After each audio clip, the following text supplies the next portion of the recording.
Herzlich willkommen and welcome back to Union Voices, the MEU Berlin podcast. I'm your host Tabea, and today I have the pleasure of speaking with Lilia Usik, a politician of the Christian Democratic Union of Germany and a member of the Berlin House of Representatives. Lilia's journey offers unique insights into the challenges and opportunities surrounding youth policy in the European Union and the political representation of migrants. And in this episode, we will explore these two themes. We will talk about how the European Union can better support young people in education, employment, and political participation, and also how Europe can create more inclusive pathways for migrant integration and representation in politics. With her experience as CDU's youth policy spokesperson and also as the first Ukrainian-born member of the Berlin House of Representatives, Lilia brings both a personal and political perspective to these issues. A warm welcome to you again, Lilia. Thank you so much for joining us today and for the time you make for us. And I'm very excited to hear about your insights on these topics. Hello, and thank you for having me here. I'm very happy to be here and mostly to talk about these two mostly important topics for me because they are really connected to my biography and also they are connected to my everyday business in politics, so to say. Thank you so much.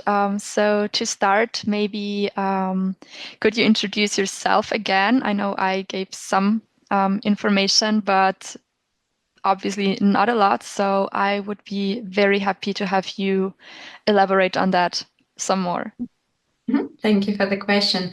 So I'm Lilia Usik. Now I'm 36 years old and I come initially from Ukraine. So I finished my bachelor and master degrees in Kiev and studied languages and then come to Germany with a foundation, with a scholarship of the Konrad Adenauer Foundation. So like I'm a person who also profited from the possibilities that EU and Germany in particular gives to people with migration background.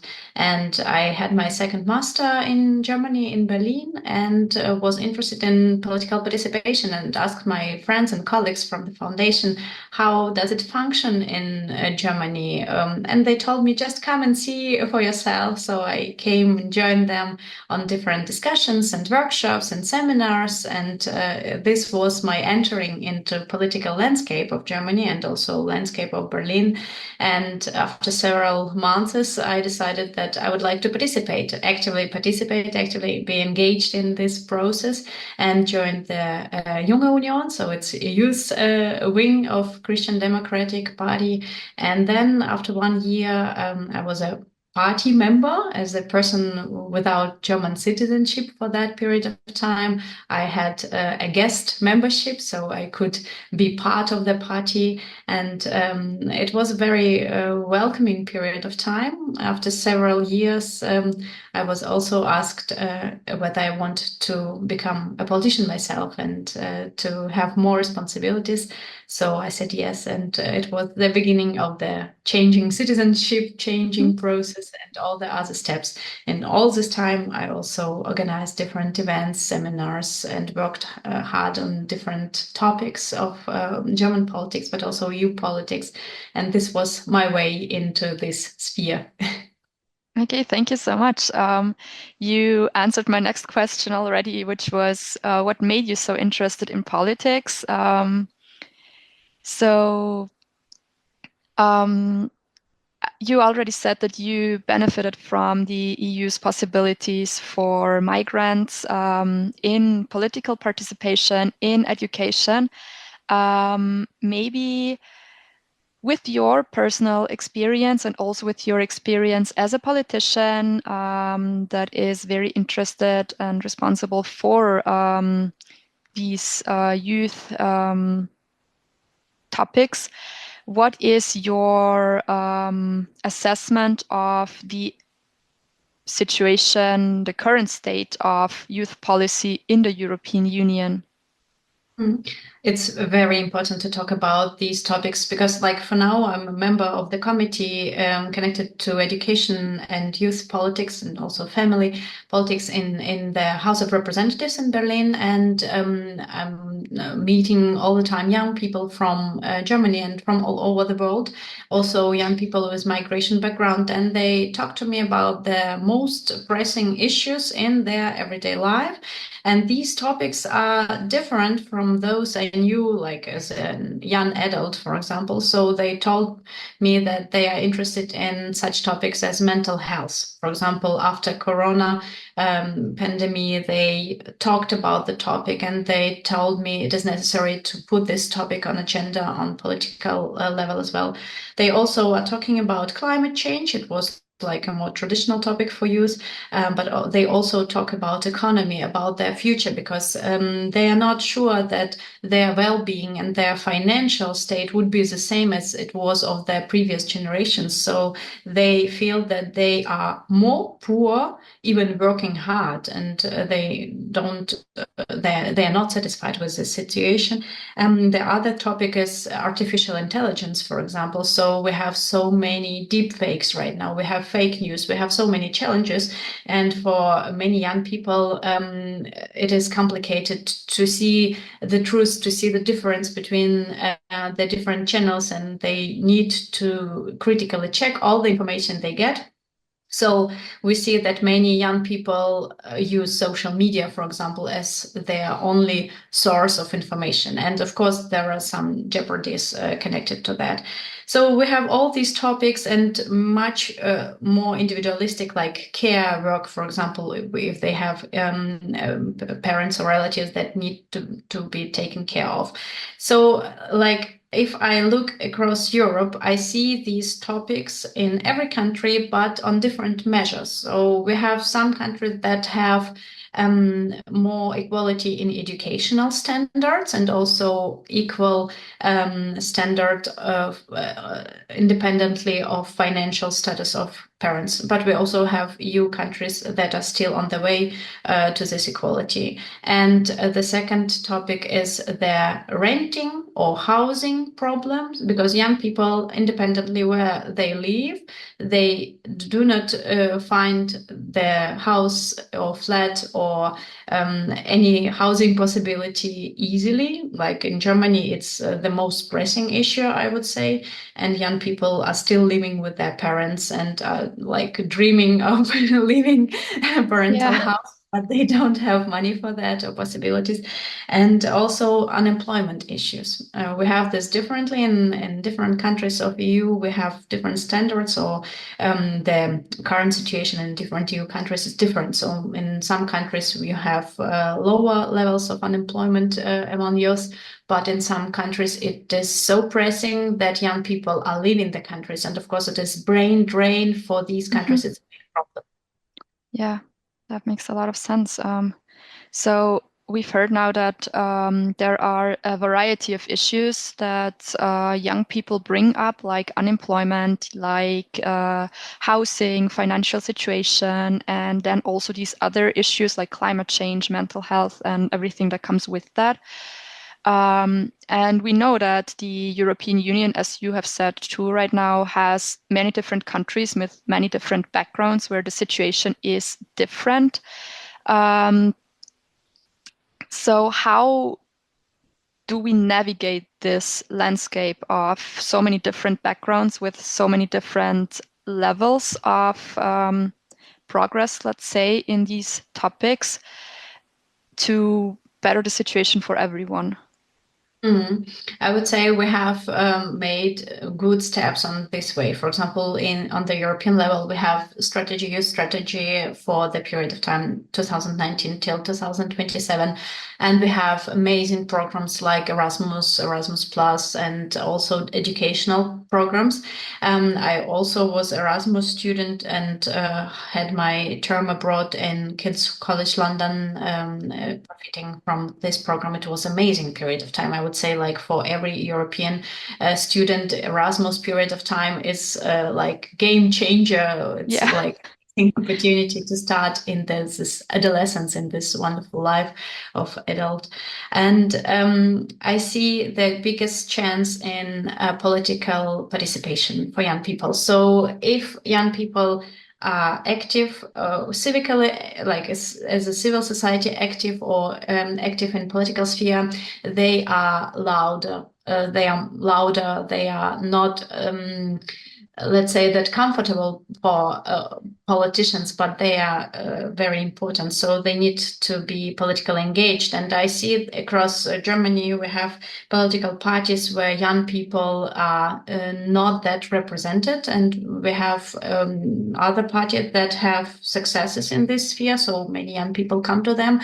If you have young people, if you have youth in the political spheres, if they can make political decisions, they will influence the politics. They will change their policy decisions. Oh, it's my and they will do this. They will make this difference. So it's very important for young people to be engaged in this sphere. And also, like what we have on Berlin level, for example, we have the possibility for us to check the law initiatives for young people.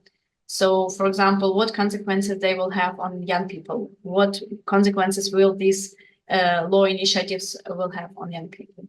Mm-hmm. That seems very important. Now, you said that political participation of young people is very important to actually address the topics that are of importance to young people. So it seems sometimes that a lot of young people feel very removed from politics. How does one get them to participate, and how does one raise their interest in politics and in how like this political sphere works and how this influences them then? I would say it's giving and taking at the same time. So, like young people need mentors as well, and it's very important that older politicians or politicians that have experience in this sphere help young people to start their political path. It should be also financial aid for children and young adults that are in need of this financial aid to start their political career or to start their education in the political sphere, for example.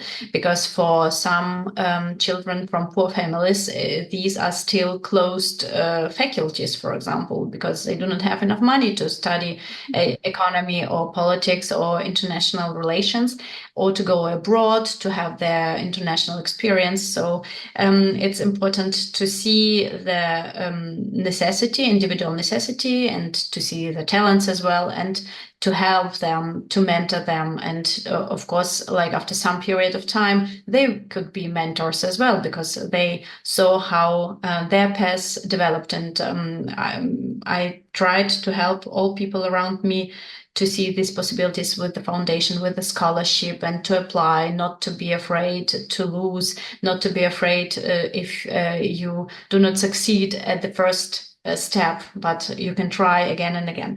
And also it is important that we have language support programs. For example, in some countries, we have language courses and language possibilities at schools, for example, where children and pupils, for example, they get good education in English and German and French, and they can come and go across Europe and have equal opportunities. But in some other countries, you have like on the native tongue as a language course, and this, of course, goes like with further consequences that this person will be probably interested in local issues because of language barrier. So here you need also to strengthen these programs and also to monitor them all the time. Yeah, because we have development of the European countries and this development is not equal all over EU. It is like in every country, it's individual. So it's necessary for EU policymakers to look into the countries and to see how we can find individual decisions and solving their individual problems. Mm-hmm. So You already said that, for example, educational programs, exchange programs like, for example, Erasmus Plus, are very important, and that even with those programs, sometimes those are possibilities that will be blocked for people who come from poorer backgrounds. And that it's important to change that. Who do you think is responsible for changing that? Who would be the one to, or what mechanisms would we need to change that to a future where everybody has the same possibility to go abroad, to study a language, to further their education? I would say like every politician is responsible for these decisions, even we like on our local Berlin level and our colleagues from some districts of Berlin, because we have EU programs and we have funding, for example, but some schools do not know about this funding, or it's too bureaucratic, for example, and some schools tell us, oh, it's amazing, we have like financial support from the European Union, but it's so bureaucratic and we do not have staff and time to do all the necessary steps. So to make it easier, to make it less bureaucratic, to make the access easier for schools, for individuals, for children, for people with migration backgrounds, for poor families, for like everyone. And in this case, like every politician can make this difference on the local level, and it goes like from roots till the upper sphere, so to say, to the European Union, because the EU Parliament, for example, is having the representatives from different countries that are in responsibility to make their national ideas, topics, and decisions part of the agenda of the European Union. So we have this like way from the down, from the bottom till the top, and it's necessary that we do not lose the details and the person, the people, like in the focus of these decisions, because people in Germany all the time, they are telling us EU, it's so far away, we don't understand the decisions, why they are so bureaucratic, why they are so different and far away from our everyday needs, though they have consequences for our everyday life. So in this case, bureaucracy, I see bureaucracy as the biggest problem, and it is necessary for us to change this problem and to have these positive changes to make the programs and the funding of EU easier to access. Mm-hmm. That makes perfect sense. So you mentioned that these are oftentimes problems that people from poorer backgrounds are facing, oftentimes also migrants. And since that is also one of our topics today, maybe let's look into that a bit more. So maybe from your personal experience, you migrated to Germany. What are the challenges that you faced and that you see that people who come to Germany or to the European Union face in general? Mm-hmm. I came to Germany when I was 22, and it was like quite a young age, but still not that young, for example, to know the educational system at schools. But I started with the university, so to say. And I felt all the time quite welcome in this political sphere, but all people who were asking me, like, how do you feel? How was your way into politics? They were very surprised at that, because mostly it is well known that the way is complicated. The way with a person with migration background is extremely complicated, and there are so many hurdles, structural hurdles, some discrimination, some racism. So I'm very much aware of that, and maybe it's just my lucky case where I do not feel this racism or discrimination on the everyday level. My political party welcomed young people and people with migration background, and I see that maybe it's still not the rule, but more an exception. And I hope that we will have these improvements all over Germany and in every political party. So what are the hurdles for migrants to not only to be politically active, but also to in different spheres? First of all, of course, citizenship. So if you have German citizenship, for example, you can vote and you can be elected, you can participate in the life of political parties, you can do so much more, you can travel. And if you have another passport, you see what difference it makes. So you are not that welcomed in many countries. You need to have visa, you need to apply for this visa, you need to have financial support, for example, to prove that you are in like that you can finance your life in the European Union.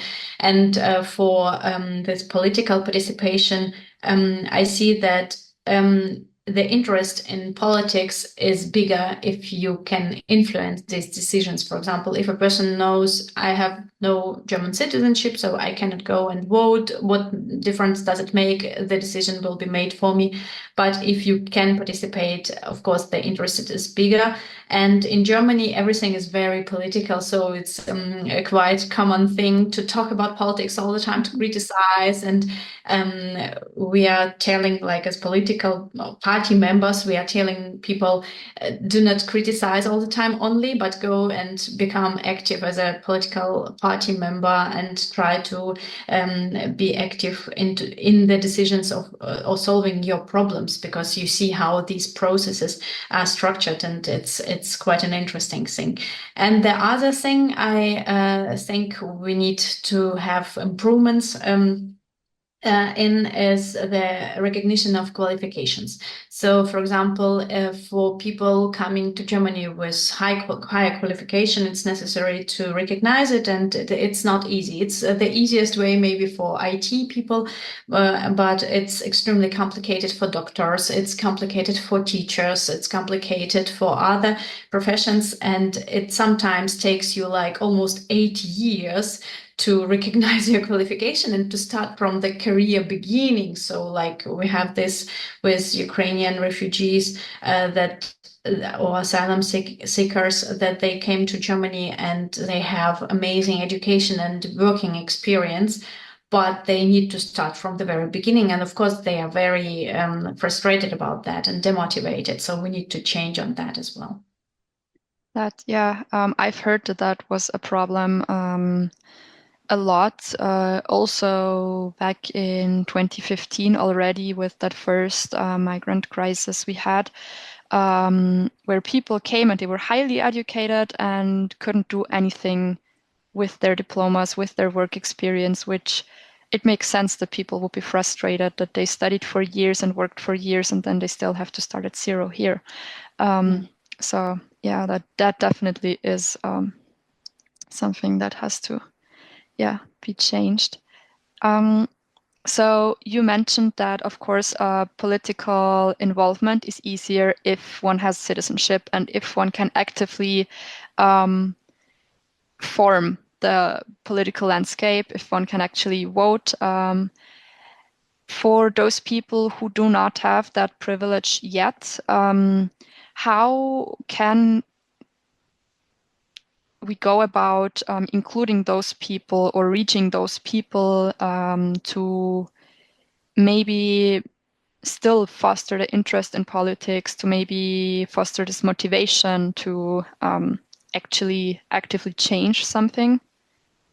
I would say the engagement is the key word. So a person could be engaged in different spheres. It shouldn't be only politics, but it could be church. It could be, let's say, medical sphere. It could be kindergarten. It could be like organization, institution, initiative, civil initiative, and everything like that. So in Germany, I would say it's an easy start because you have like people who are engaged in neighbor initiatives. And in my electorate area, for example, nothing will be built without some initiative from the neighborhood. Everyone wants to participate, to be engaged, to know everything. So, for example, in my political parties, we have newsletter with several thousands people who are reading all these local news because they want to communicate, they want to participate and to know everything about every street and every tree on this street.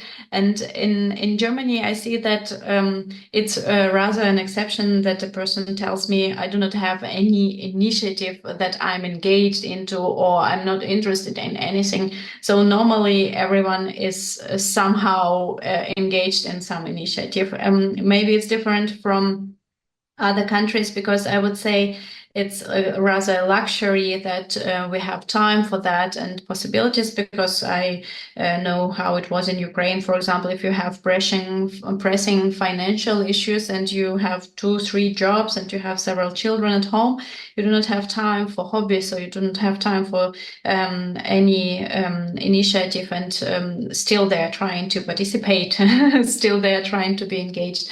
So I would say in Germany, we do not need to motivate people even more because it's quite an easy thing. Maybe it's just my political bubble. I can imagine that as well. Maybe in the big world, many people are just so frustrated. We see this, of course, on the voting behavior. For example, if we see that there are so many people frustrated about their politics and the current situation, and they are voting for far-right parties and right parties as well. So it's a big problem. And I think that this political participation, political engagement also for these voters would make a difference as well. So if they know the situation from the inside, their frustration would be different, would be channeled in different sphere, in some positive vibe, let's say, and not into frustrating comments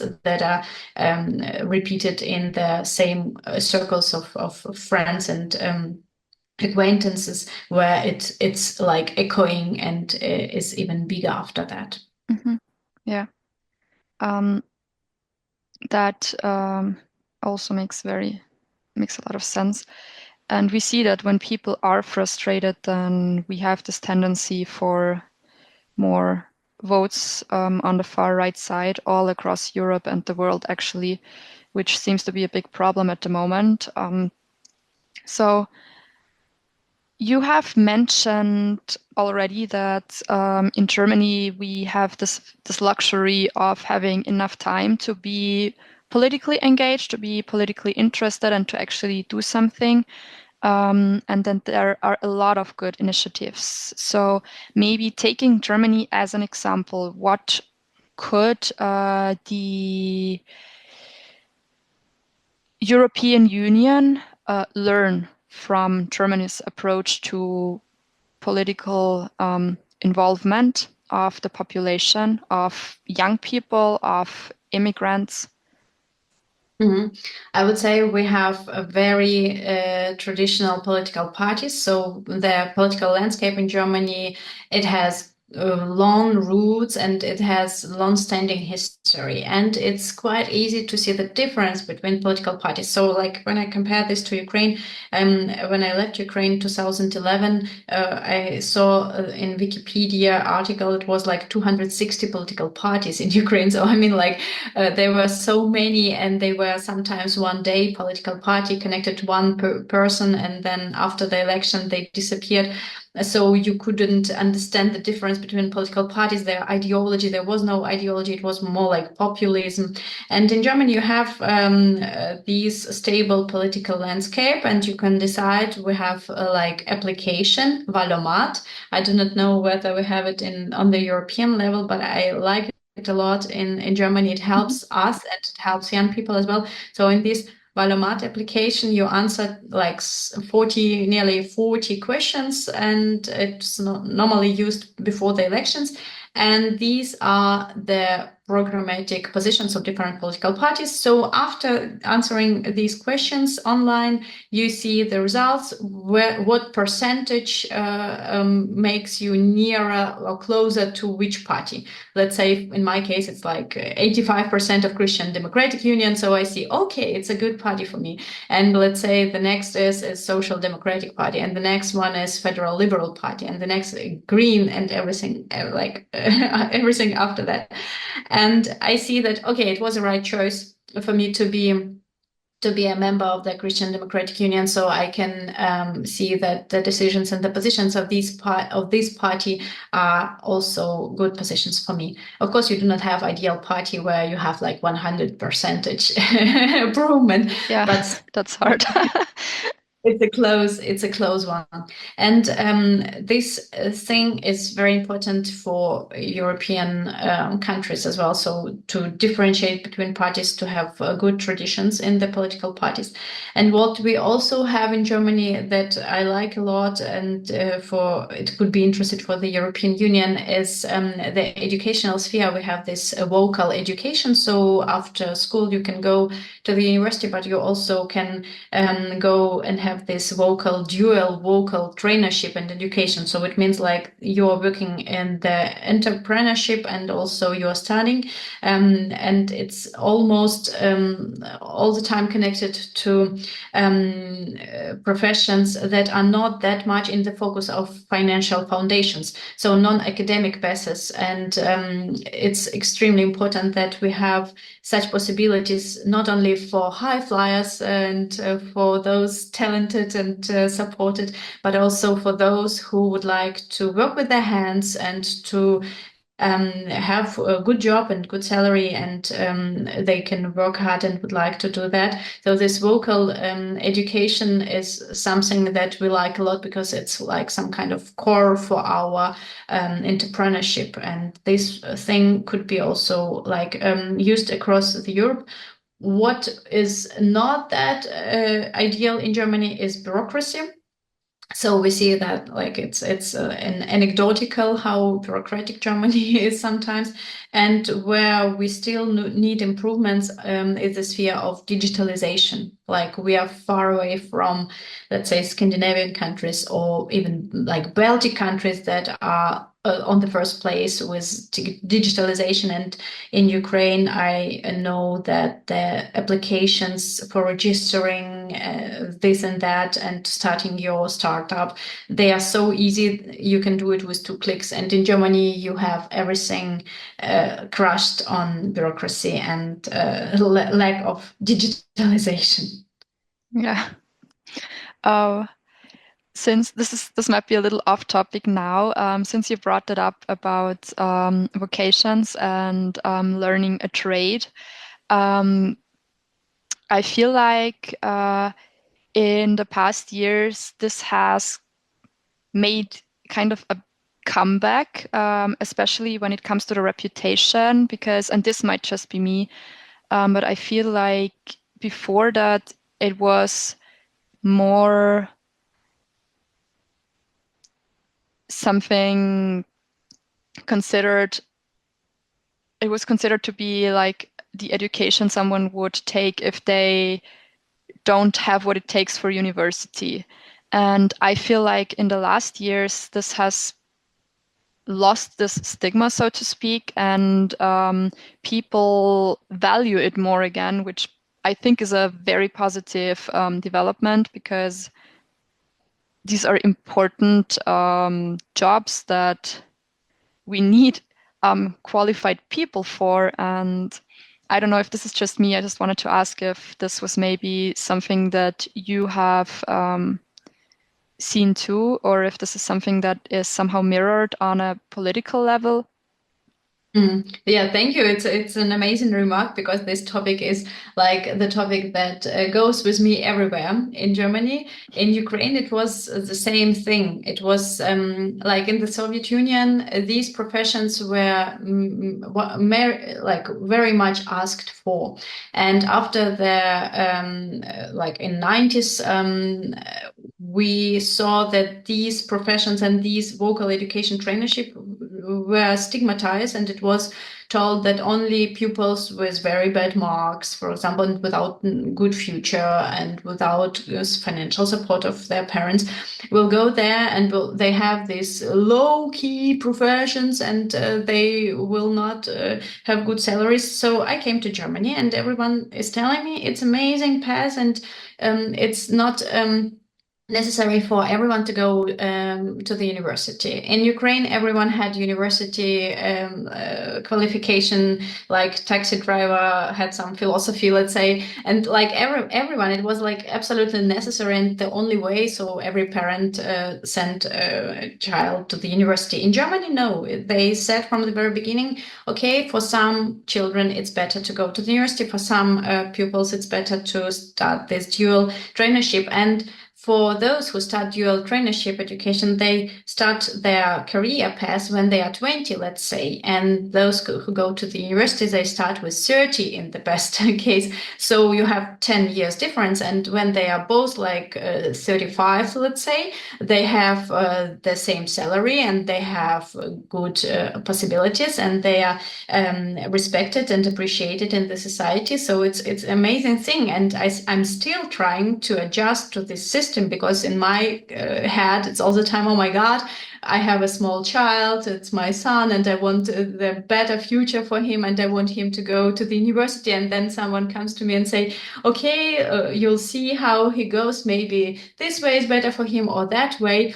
Like in my world frame, it was like completely different all the time, and I'm adjusting. But I see it works a lot, and it's really necessary that we have good carpenters, and we have people in care, and we have like amazing specialists in all these spheres. And it's important for the society to accept, to acknowledge their work, and to be proud of them, to give them this feeling that they could be proud of what they're doing. Yeah.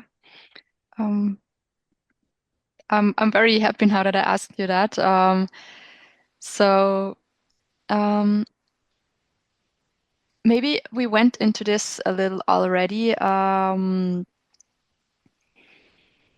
but maybe let's go into this more broadly, like more on the European Union level. What are some policies that the European Union could come up with that will make people more interested in politics? Because as you said before, sometimes it feels so far away. What happens in the European Union? They talk about things that we don't even care about, that don't even are of interest to us, and then all of that affects us. So maybe how do we go about also fostering more understanding for how the European Union works? I would say it starts at school. For example, if you have like German schools, we have like when pupils are 13, 14, 15 years old, they can start a small professional orientation internship, and they can choose where to go. And some of them come to my bureau, for example, to my office, and they have this internship in the political sphere. So I ask them, why have you decided to go to this sphere? And they tell me, we are interested in politics, we want to participate. So these are children that already are interested, and they want to start maybe after that their qualification, their education in this sphere.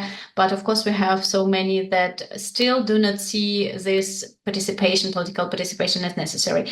But in Germany, I see that many go into politics also because of their frustration. So, for example, if they are not okay with the issues in the political sphere on queer topics or profession or renting politics or pension or everything, they are sometimes so frustrated they decide to go into politics, or they go and demonstrate. So for now, we have like in last years in Berlin, 2 last years, it's like an increasement of demonstrations. And this is also a participation. If you have this experience in the in the mass demonstrations and also in organizing them, you are mostly have experience in the politics, because we see that people leading these demonstrations, organizing them, they go into politics after some period of time, like climate activists, and we have like all the possible demonstrations right now on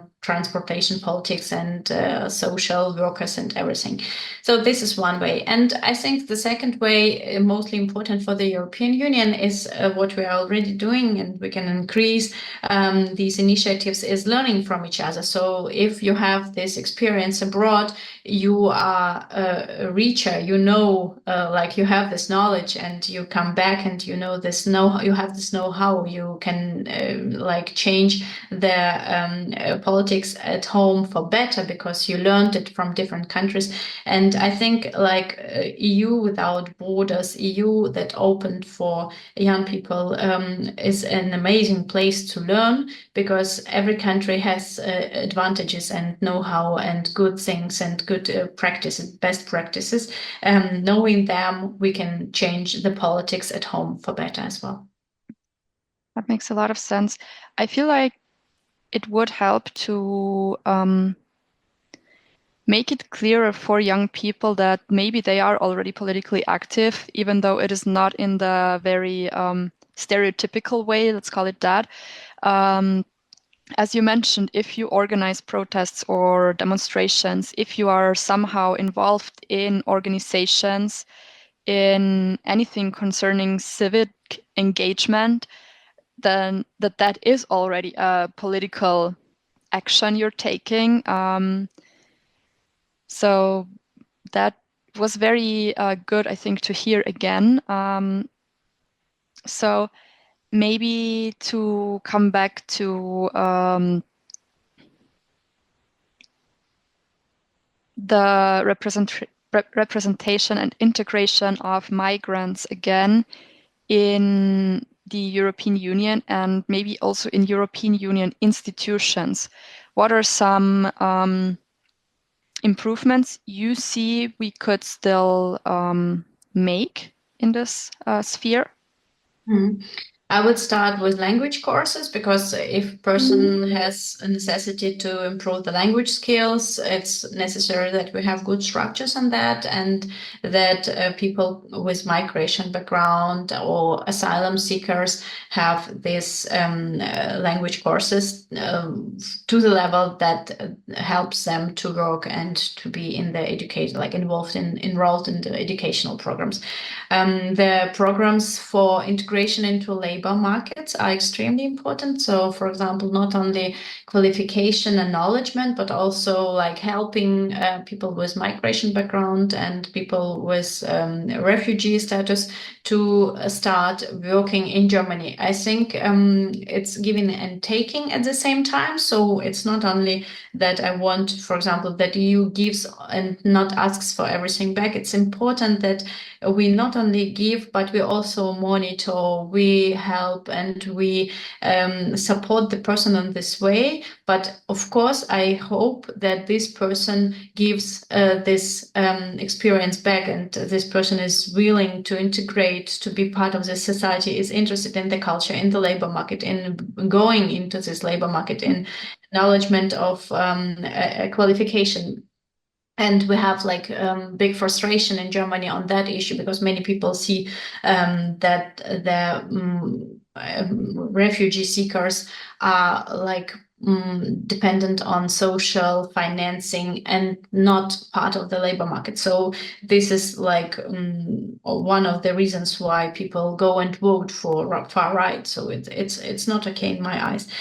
And of course, if you have the German citizenship, or like EU citizenship of one of the EU countries, you have a much broader instrumentarium for your engagement. In Germany, I would say it's even easier for now to get a German citizenship. For now, if you are very successful in your integration, you can get it even in 3 years. Like my personal case was 8 years. At that time, it was the only way, let's say, for a person with migration integration background without a German husband or without a German nationality of the relative, something like that. So it was like a simple migrant path. It was like 8 years. And I saw that people after me, they needed like 6 years or 5 years and now 3 years.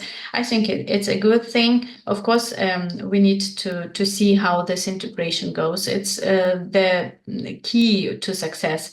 If we do not have resources for people to integrate successfully, like financing their language courses or financing education for children, we will not succeed, because people living in refugee asylum centers that are drifting away from the like EU culture and history, that do not have enough money and enough structure to be involved into local politics, for example, they will not succeed. They will be like talking to people from this asylum center, and it will not be a successful integration. So I think these possibilities or instruments will lead to more successful integration for these people, and to success for all of us as well. Mm-hmm. Okay, thank you. So as like maybe a way of ending, we established that it is very important for young people to become politically interested and engaged, and also it's very important for migrants to be politically interested. What would your advice be for young people, young migrants that are interested about how to proceed, how to go into politics? First of all, of course, it's very important for them to be interested in these issues and not to be afraid, not to be afraid to start. I give an example from the last elections for the German Parliament, for the Bundestag. I was a speaker at one school representing our candidate for the German Parliament. And all candidates were invited, including the candidate from far-right party, and pupils made a big protest. So they were protesting, they were all over the media writing, we do not want this candidate from far-right party to be invited in our school. And it was a first step for them to be politically active and to participate. So I would encourage young people to participate in these protesting demonstrations, initiatives, and everything that they are interested in. Second thing is it's important for them to go and vote if they can vote. In Berlin, we have the voting age now starting with 16 years old, and these were discussions till dusk and dawn, because even parents didn't trust their children to go and vote correctly, no matter what does it mean correctly in this case. But I mean, like to go and use your vote, to not to be like sitting at home on these important issues, because in this case your vote will be given or not given, like it will go somewhere else, and you do not influence the politics this way. And to travel a lot, to learn from others, to learn from other cultures, to be tolerant enough and to be open to everyone else, to be open to know more about people and their cultures and about their know-how. I think in this case we will have more tolerant society, but also more politically engaged. And the last thing, just helping and to show civic courage, to show civic interest as well. So everyone should be interested in changing their life near their home for better. And they can do that. And it's important that they really do this. Okay, well, thank you for this very concise summary again of what we talked about today. If you have anything else you would like to add, you would still want to say, now would be the time. Yeah, thank you so much for having me here. Thank you for interesting questions and for your remarks. It was also an amazing experience for me as well. I see your initiative, Model European Union, as a successful step on like succeeding in this political participation for young people all over the Europe. And I thank you a lot, and your colleagues I met several times now. Yeah. You are doing all that. I mean, like you are probably not sleeping at all, but working on the podcast and working on organizing and communicating. It's amazing experience for you, but for us as well as politicians, because we see young talents, and I hope so much that you probably later say yourself, I'm going into politics, or I'm going to be engaged in this or that initiative. So it's an amazing thing, and good luck to you as well. Thank you. Thank you so much for those words. It means a lot to have to hear that from you. So, um, well, that's everything for today. Thank you so much again for your time and your willingness to participate on the podcast. And I hope you have a great evening. Thank you. Thank you. Good evening to you too. Thank you.